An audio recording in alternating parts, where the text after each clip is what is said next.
Luc 1. Lucas. C'est Luc. Luc. Luc 1. Ouais, j'avais Luc comme auteur, mais du coup... j'ai En premier, en chapitre 1. Ouais, juste le chapitre 1. On va juste aller chercher un mot. Un mot, c'est ce que j'ai remarqué, c'est qu'un mot. Comment c'est Luc? Luc 1. Luc 1. Oui. C'est juste à la fin. En ce moment, je suis en train de travailler sur 1 Jean et je m'aperçois qu'en un mois, j'ai dû lire 3 versets. Parce que je m'arrête sur chaque mot et chaque mot m'amène à une définition et je me dis, en un mois, alors la Bible, je l'ai lu plusieurs fois, hein, mais de rester sur 3 versets en un mois et de se dire que chaque mot est important. Ah, 3 versets. 3 versets. Ah ouais, c'est pour ça. Parce que c'est la virgule, elle est placée là où elle est, on la change, ça change beaucoup de choses. Le mot tout veut dire énormément de choses et nous on va dire juste oui, et il a tout donné, il a tout, oui, mais le mot tout. Et là, j'aime les racines. Et aller chercher, et on s'aperçoit qu'en fin de compte, on ne reste pas souvent à rester et à méditer sur un petit chapitre, ou comme tu dis, on va s'arrêter juste sur un mot. Mais le mot, c'est... une fois, on m'avait dit, oh, moi, tu sais, la Bible, je l'ai lu plusieurs fois. Je dis, ouais, c'est bien. Et t'en as retenu quoi? C'est... Comme un livre. Ouais, mais c'est pas un livre, je te le dis. C'est pas un livre. Ah, Seigneur. Vous êtes prêts? Donc, Luc, on va juste chercher un mot. Donc, on se souvient, le Seigneur qui est en mouvement. La terre ressemble, même l'univers, j'ai envie de dire, quelque chose d'obscur, simplement, taché, souillé. Et le Seigneur, on le sait tout de suite, qui vient pour guérir tout ça. D'accord? Et dans Luc, je m'arrêterai au mot, peut-être jusqu'au verset 4 pour du chapitre 1, donc du verset 1 au verset 4, au cas où il y a un contexte, mais il n'y a pas vraiment de contexte.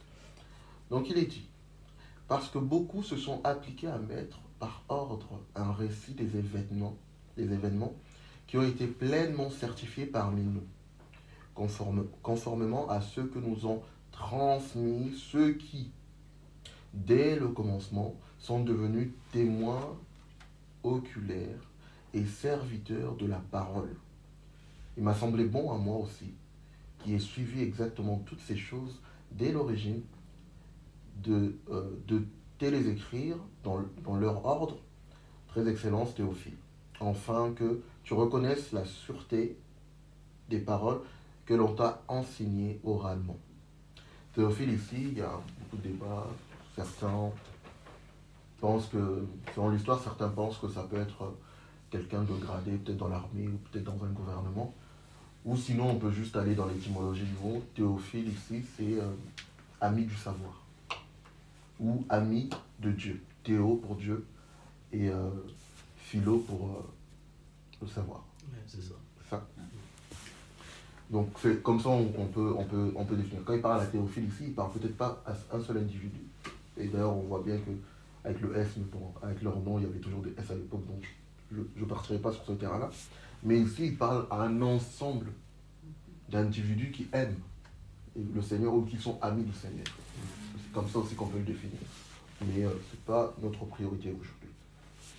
Je reviens sur Genèse 1. Donc, l'Esprit du Seigneur se déplace au-dessus des eaux.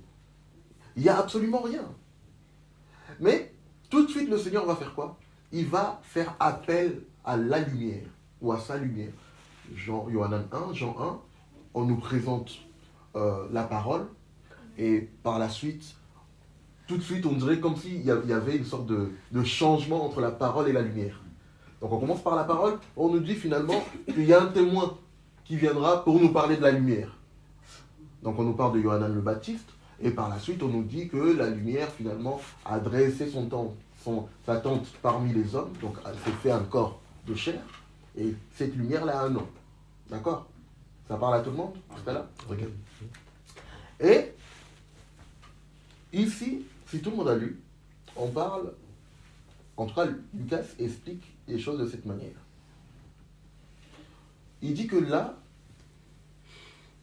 comme lui, beaucoup avant lui, dès le commencement. Le commencement de quoi? On ne sait pas encore. D'accord?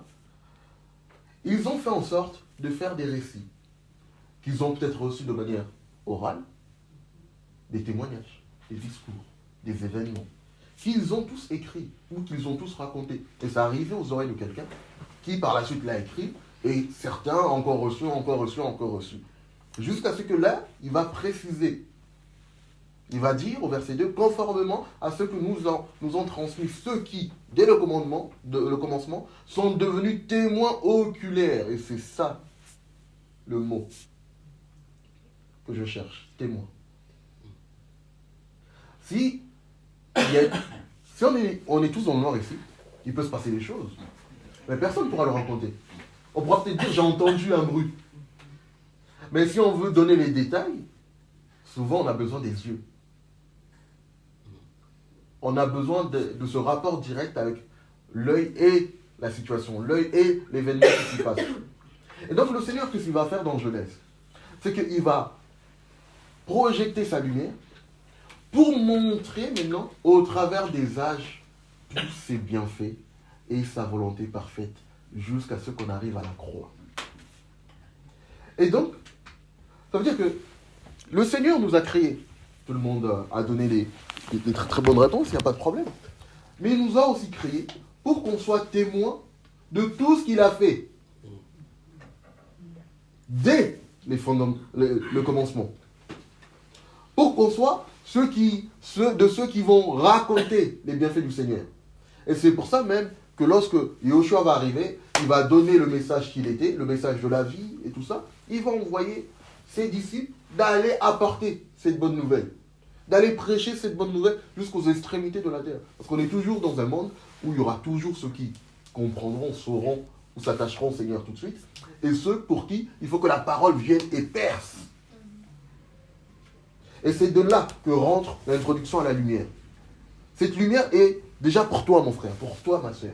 Pour que toi, tu puisses être parmi ceux qui sont appelés à saisir quelle est la volonté du Seigneur, dans quel temps nous sommes, et comment nous devons nous conduire. Et puisque tu auras saisi cette volonté-là, tu pourras alors aller annoncer l'évangile, tu pourras alors aller témoigner. Et c'est ça notre fonction première en tant que disciples. Des témoins. On est premièrement des témoins de Yoshua. Ceux qui vont ici et là, des maisons en maison, de lieu en lieu, de ville en ville, pour témoigner de combien le Seigneur est bon, combien le Seigneur a pu nous changer alors que nous étions dans telle situation, dans telle situation. Le Seigneur est venu à nous, il a frappé aux portes de nos cœurs, il nous a changés, il nous a relevés pour ceux qui étaient abattus, il nous a guéris. Ils crièrent à Yahweh et il envoya sa parole.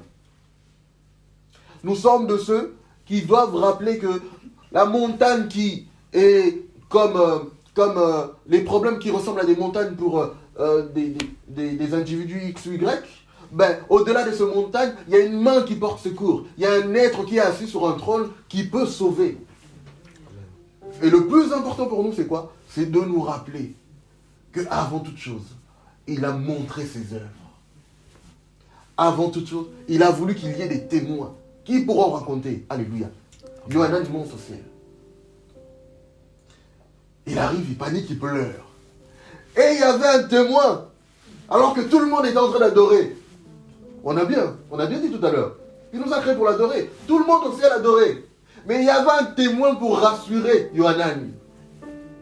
Pourquoi tu pleures? Ne t'inquiète pas. Parce que malgré ce qui se passe, malgré la présence du Seigneur qui peut nous envahir et toutes ces choses magnifiques que le Seigneur fait au milieu de nous, le 27, tout le monde sera en train de chanter et tout ça. Souviens-toi, quelle sera ta part ce jour-là? Dans ta vie de tous les jours, souviens-toi que peu importe l'environnement où tu es, il y aura toujours une part que le Seigneur a déposée en toi pour que tu puisses témoigner de lui, pour que tu puisses communiquer la lumière. Parce que le premier témoignage que tu as à apporter, on a vu ça hier avec mes frères dans le 77, c'est Paulos, acte 9, qui va à la rencontre des disciples de Yeshua pour leur faire du mal Et là, le Seigneur vient aussi à son rencontre. Et d'une lumière, Paulos va d'abord être aveuglé sur sa culture personnelle, sur son identité humaine, sur ce qu'il croyait comme étant une vraie culture céleste, une vraie culture du ciel, la connaissance qu'il pouvait avoir du Seigneur. Et là, le Seigneur va lui dire, mais pourquoi tu me persécutes?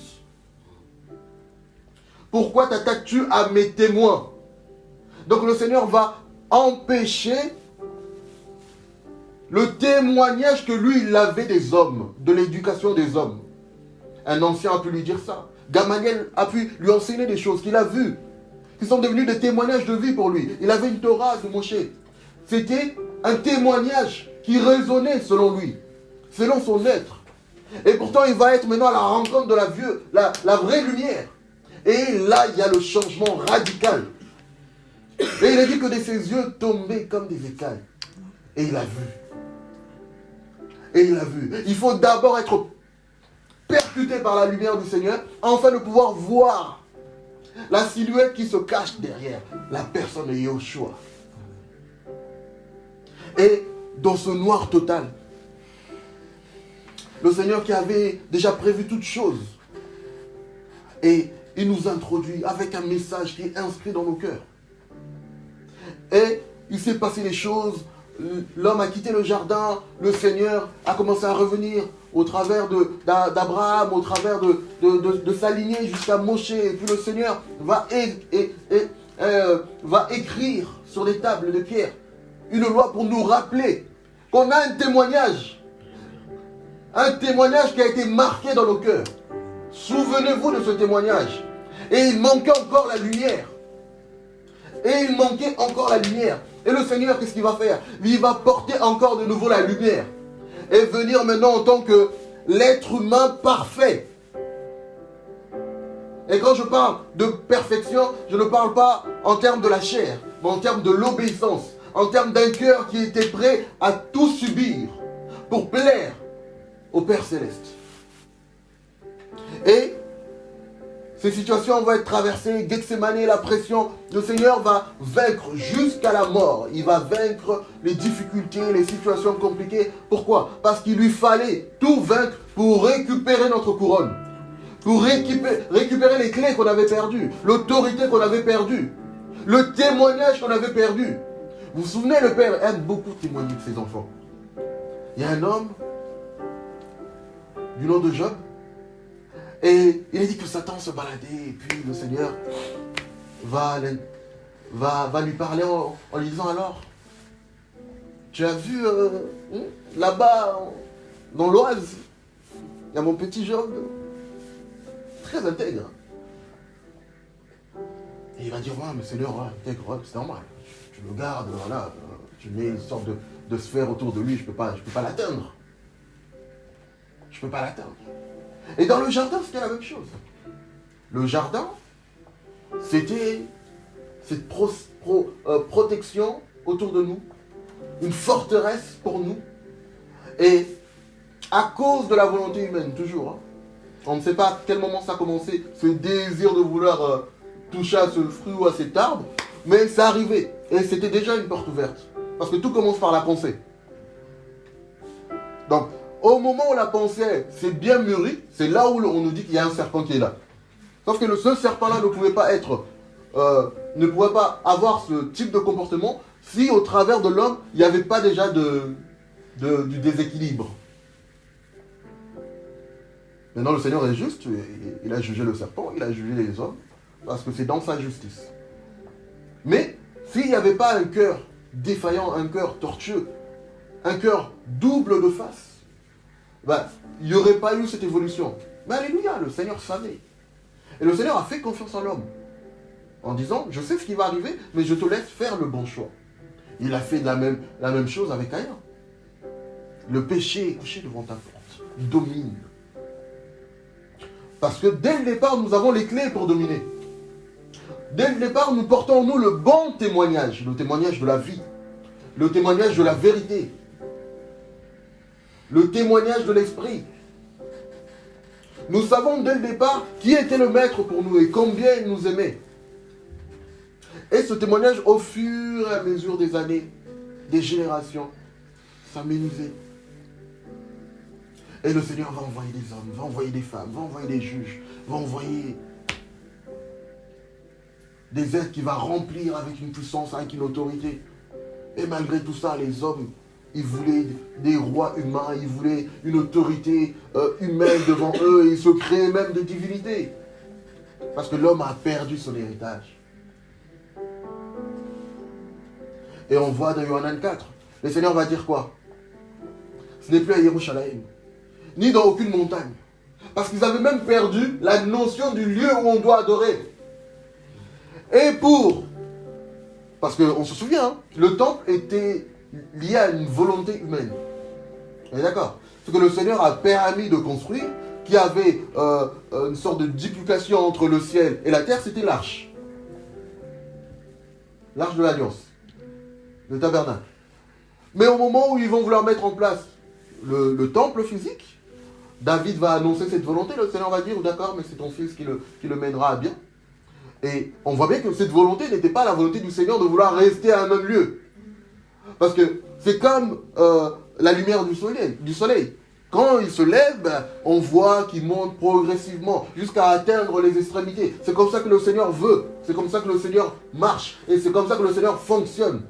Il veut que sa lumière parvienne jusqu'à la sphère cachée, au pôle caché. Et ce jour-là, Yohanan, il va croiser cette femme et il va lui rappeler que même vous, les Samaritains, vous m'appartenez. Je vous ai créé, je vous aime du même amour que j'aime tous mes enfants. Oui, le salut vient des Juifs, il n'y a pas de problème. Parce qu'il fallait bien qu'il soit introduit quelque part. Mais pourtant, il leur rappelle la culture céleste au préalable. Il leur rappelle la culture que c'est vous les temples. Et c'est en esprit et en vérité. Parce que la culture de l'esprit et la culture de la vérité n'existait plus, a été oubliée du moins.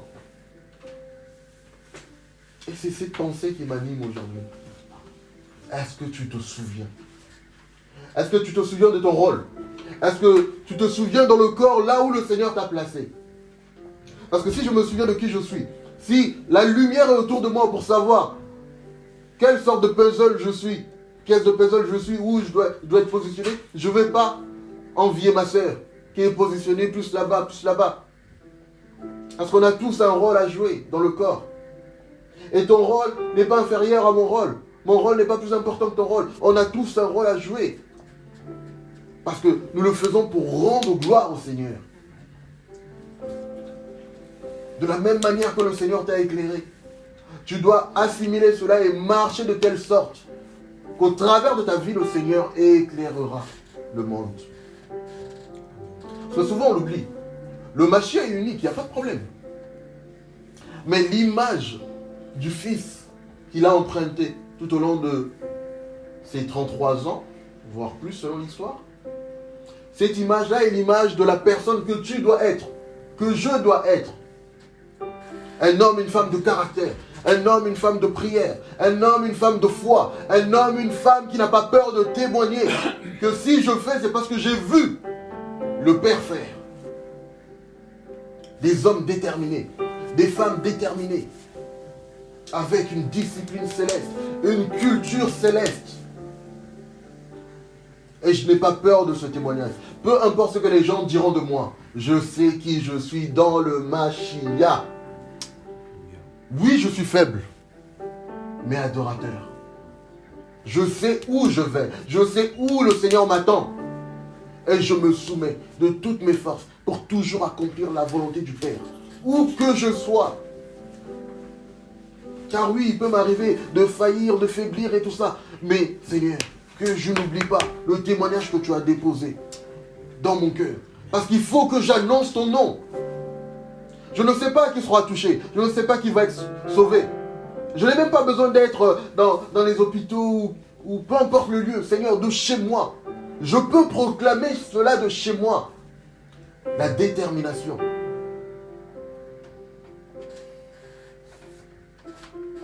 Tu as la foi et les œuvres.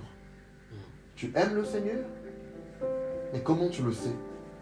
Comment moi je sais que tu aimes le Seigneur? Parce que tu pries quand tu te réveilles, avant de dormir? Parce que tu es plutôt quelqu'un de très loué dans ton travail, très calme? Ah tiens, lui c'est le bon chrétien. C'est ça. C'est pas ce témoignage-là qui compte. Alléluia. Amen. Et Yeshua, il va prendre son baptême. Et puisque il était l'être appelé à rendre témoignage du Père, avant même que le service commence, il y avait déjà le témoignage au préalable. Voici mon fils, en qui je prends plaisir. Ça veut dire que des fois tu n'as pas besoin d'agir, tu as besoin d'être. D'être qui le Seigneur veut que tu sois. Et après cela, c'est le Seigneur maintenant qui va venir confirmer. Et son témoignage, et ce que toi tu auras à rendre comme témoignage de lui. Parce que le Père et moi, nous sommes un. Et nous, on a du mal à le dire ça. Parce qu'on sait qu'on est pécheurs. On sait qu'on est faillible. On sait qu'il y a tellement de sacs à dos qu'on porte qu'on ne veut pas être dans l'esprit. C'est pour ça que le Seigneur, il dit à la Samaritaine, en esprit et en vérité. Parce que s'il avait rajouté et dans la chair, ce que nous on fait souvent, on adore le Seigneur, ben, humainement parlant, on veut beaucoup d'excitation, beaucoup de cela. Mais le Seigneur, ce qu'il aime, lui, c'est quand tu es dans l'esprit et dans la vérité, simplement. Parce que c'est là que tu communiques la vérité. C'est là que tu communiques sa pensée correcte et précise. Et le Seigneur a besoin de toi, ma soeur. Le Seigneur a besoin de toi, mon frère. Le Seigneur ne cherche pas des conteneurs qui vont accumuler des savoirs, des connaissances qui vont étouffer par la suite. Ce que tu as reçu aujourd'hui, proclame-le. Rends-lui gloire. Rends témoignage. Le témoignage de Yeshua, l'esprit de vérité. Où est ta détermination? Souviens-toi. Souviens-toi. Et ce qui est précieux dans Luc, on nous parle dès le commencement. Les gens avaient reçu quelque chose du Seigneur. Dès le commencement, ils ont commencé, ils ont dit, mais ça, il ne faut pas que je l'oublie. Et à différentes reprises, on va voir le Seigneur dire à des prophètes, écris-le. Il sait que oralement, la parole semble en tout cas s'oublier très rapidement. Mais ce qui est écrit est écrit. Et Pilate ne pouvait pas dire autre chose. Et il a lavé ses mains. Parce que même au sein de sa famille, alors que lui, il voulait se faire juge, c'est arrivé même, sa femme va courir. Ah, cet homme-là, je ne sais pas ce qu'on t'a dit. Mais, ne te mêle pas de ça. Il va laver ses mains. Son sang est sur votre tête. Il a rendu témoignage comme quoi c'était votre roi. Vous voyez, on peut ne pas être de la lignée royale et recevoir que celui que vous m'amenez comme étant un faux, en réalité c'est votre roi. Donc si tu ne fais pas ta part là, il y aura des Pilates qui vont témoigner et vont recevoir la portion que tu étais censé recevoir et donner témoignage. Et il a écrit. Vous voyez comment c'est puissant? Il n'a pas seulement dit que c'est votre roi, et il a écrit. Donc ça veut dire que tous ceux qui étaient venus insulter le Seigneur le jour de sa mort, ricaner, dire mais tu es le fils, non, descends de là. Et ils ont lu. Ils ont lu sur ce panneau. Ici, le roi des Juifs, roi des rois, seigneur des seigneurs. Et ils l'ont lu parce qu'il fallait que le témoignage accompagne les fils. Le témoignage accompagne les fils. Le témoignage du Père toujours nous accompagne. Donc ce n'est pas une forme d'autorité quelconque que tu as. Et comme son témoignage c'est sa parole, ben, si tu portes son nom, si tu portes la vie qui est le Mashiach, qu'est-ce qui peut t'arrêter? Le Seigneur est souverain. Amen. Vous savez ce qui me passionne en ce moment, c'est, j'allais dire imaginer, mais Seigneur, permets-moi de le réaliser surtout. Toi assis sur ton trône. voir des myriades et des myriades d'anges prosternés. Et je me souviens d'une scène où le Seigneur me ravit comme ça dans un lieu pur, où il se présente à moi comme quelqu'un de tellement grand que j'avais pas les mots pour même comprendre cela. Je ne parle même pas d'un mot pour expliquer cela. Juste un mot pour que moi je puisse comprendre cela. C'était compliqué. Compliqué.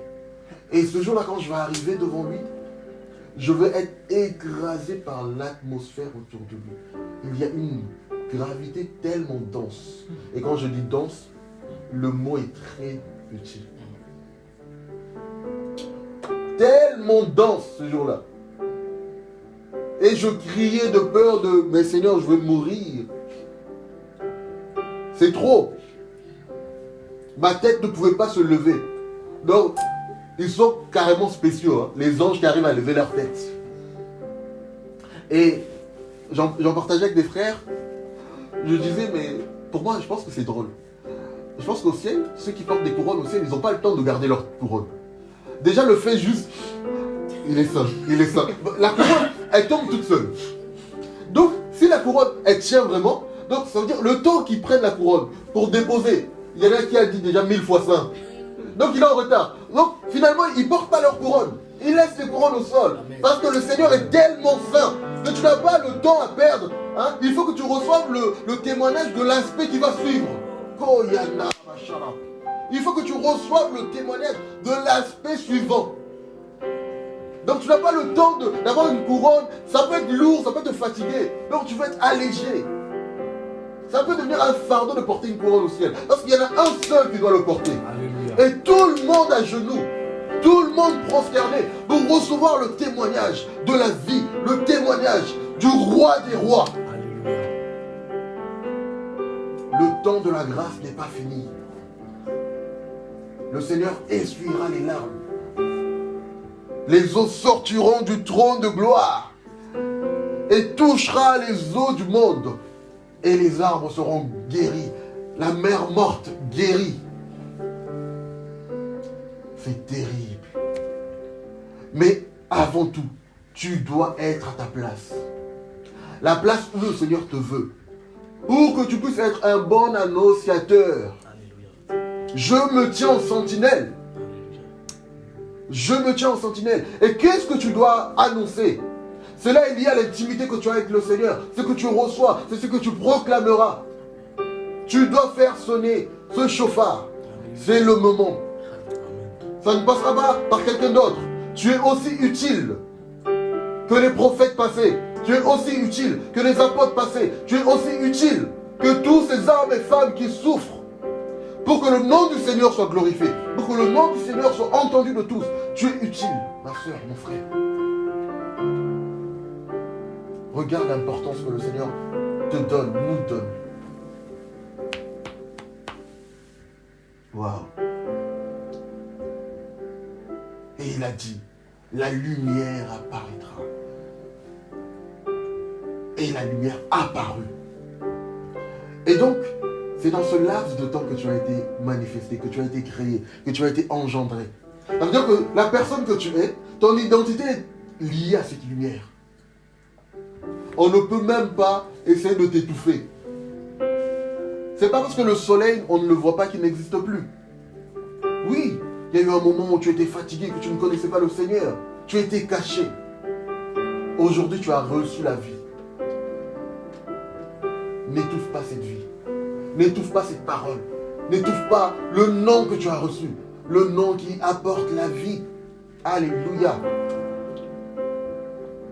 Yeshua, c'est magnifique le Seigneur.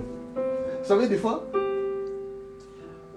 j'imagine les gens du monde nous dire, mais votre Elohim doit être un peu narcissique. Hein. Il crée des choses et lui-même il trouve ça bon. Il trouve ça bon. Il a créé ça, j'ai trouvé ça bon. Et il a créé l'être humain, il a trouvé ça très bon. Je vois voir les gens du monde, ils doivent être confus quand même. Attends, il a fait l'homme, il a trouvé ça très bon. Ok, bon, je ne sais pas juste s'il avait fait un vélo, il aurait trouvé ça comme ça, comme ça. Mais dans sa justice, quand il mentionne la bonté dans quelque chose qu'il a fait, c'est que le plan qui est derrière, ou le message qui est lié à ce qui vient d'être créé, doit être puissant. C'est pour ça, refusez à tout prix. Qu'il y ait les gens qui s'immiscent dans vos têtes pour vous dire que vous êtes mauvais, ceci, cela. Le Seigneur nous a créés bon, même très bon. Et beau. Et bon. Et beau. Et Et beau. Et beau. Beau, hein? Beau et bon. Beau et bon. C'est pas mal. Mais je pense que dans la lumière, il y a toutes ces caractéristiques. Mais on l'a oublié. On l'a perdu. Et il a montré l'exemple de l'être humain par excellence que le Seigneur attendait. Le Fils que le Seigneur attendait. Celui qui peut aller en enfer et reprendre son autorité. Amen. Et dire à Satan, ça fait des millénaires là. Je reprends mon autorité. Parce que mes frères en ont besoin. Mes amis en ont besoin.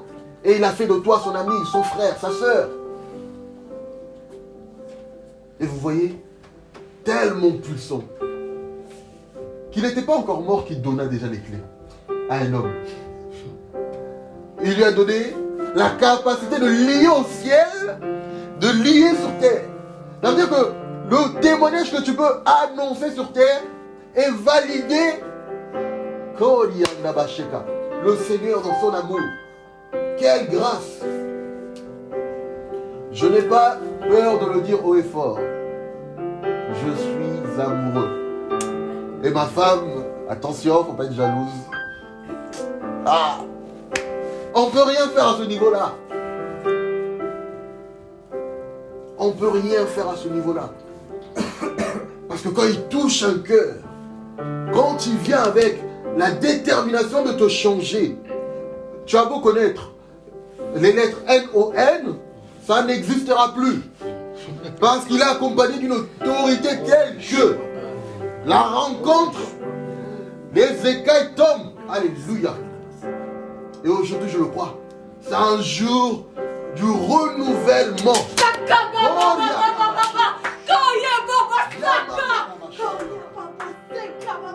Le renouvellement. Le témoignage va continuer. Le témoignage continue.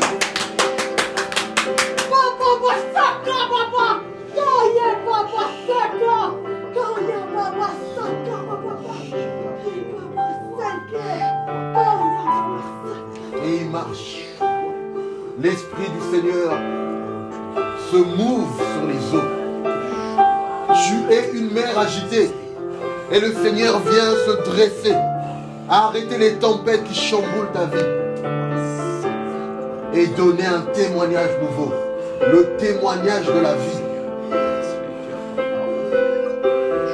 Oh, Shalamandarabasaka. Le Seigneur apporte le renouveau. Alléluia. Je vois la foi augmenter. Il y a des jauges qui augmentent. Car c'est le temps de la rencontre. Ce temps prévu par le Seigneur pour te faire du bien. Parce qu'il sait que si tu es en forme, tu feras du bien autour de toi. Tu annonceras le témoignage de la vie. La joie du Seigneur. Aujourd'hui, ça devient ton partage. La joie du Seigneur. Vous allez voir, les jours arrivent où vous allez vous épanouir dans la méditation, à chercher le Seigneur dans la profondeur, où aucune distraction ne viendra vous troubler. Le temps du Seigneur, le temps du Seigneur. Il marcha sur ses eaux, il regarda sur ses eaux, il regarda l'horizon, et il a su, ce jour-là, que c'était le moment pour nous d'apparaître.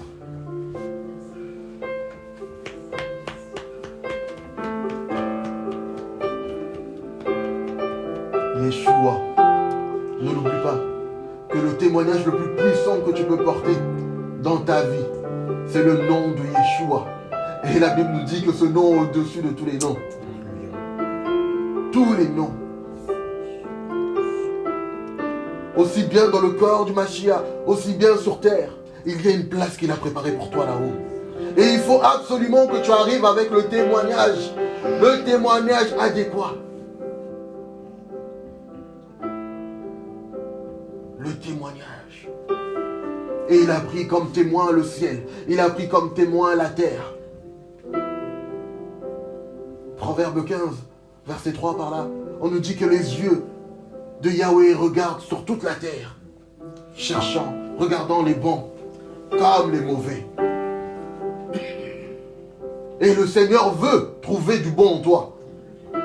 Peu importe tes difficultés, garde la justice, garde l'intégrité. Peu importe tes faiblesses, garde la justice, garde l'intégrité. Parce que ce qu'il regarde d'abord, c'est le témoignage approuvé du nom du Mashiach en toi.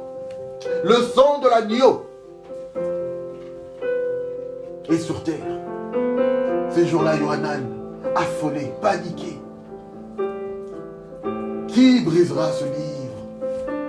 Et parmi les hommes en adoration, parmi les êtres en adoration, parmi les anges en adoration, il fut un ancien qui se tourna vers lui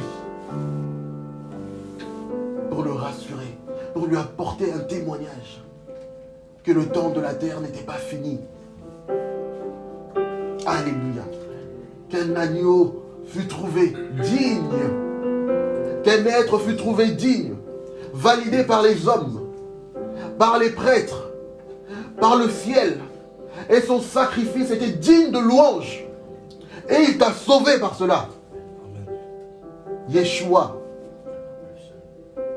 Alléluia. J'aime parler de lui. Seigneur, mon cœur s'incline. Papa, tu es tellement bon. Tu es tellement vrai, Seigneur. Du haut de ton trône, tu regardes vers nous, Seigneur, pour nous encourager. Équilibrer nos vies afin que nous retrouvions, Seigneur, le chemin du témoignage. Ce témoignage qui nous permet de nous rapprocher encore plus de toi, de te connaître encore plus, de t'aimer encore plus, Seigneur. Le témoignage du premier amour. Alléluia. Le zèle sans témoignage est vain. Tu peux être zélé, mais qu'est-ce que tu raconteras? Paulos était zélé, mais il n'avait rien à dire. Donc il a posé des actes pour tuer.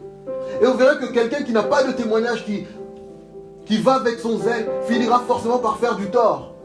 Alors que quand tu reçois la vie, tu reçois le témoignage de la vie, tu peux de ce fait enseigner sur la foi, enseigner sur les œuvres qui vont avec, enseigner sur l'amour du prochain, enseigner sur l'esprit et la vérité. Tu as reçu une portion non négligeable. Reviens. Reviens à ce premier amour. Reviens à ce premier témoignage. Cette parole qu'on t'a racontée sur le Mashiach, qui a fait battre ton cœur de passion. Alléluia. Il est redoutable. Notre Elohim est redoutable. Alléluia. Il est redoutable. Alléluia. Oh, Saïka. Satan pensait avoir détruit une planète, avoir détruit un écosystème. L'humour du Seigneur est tellement magnifique. Cet environnement chaotique, le Seigneur va venir et il va donner la vie. Et il va faire de toi acteur, actrice, participant à ce projet glorieux. Épreuve par épreuve, à celui qui vaincra. Et il t'a donné la capacité pour dire non au péché. Il t'a donné la capacité pour aller de l'avant. Il t'a donné la capacité pour te relever malgré que tu tombes. Yehoshua. Voici ma part de témoignage. Qu'il est le chemin, la vie et la vérité.